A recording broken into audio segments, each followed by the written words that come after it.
hindi nangyayari sa amin na parang walang panahon sa Diyos.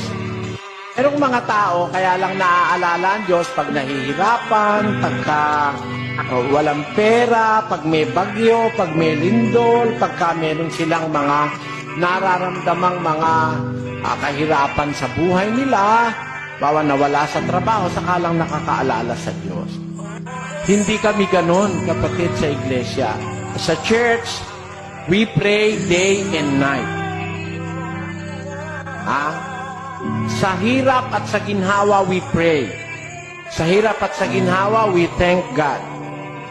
Alam mo, ang aming doktrinang sinusunod, pagkagising namin, we pray. Bago kami matulog, nananalangin uli kami, we pray.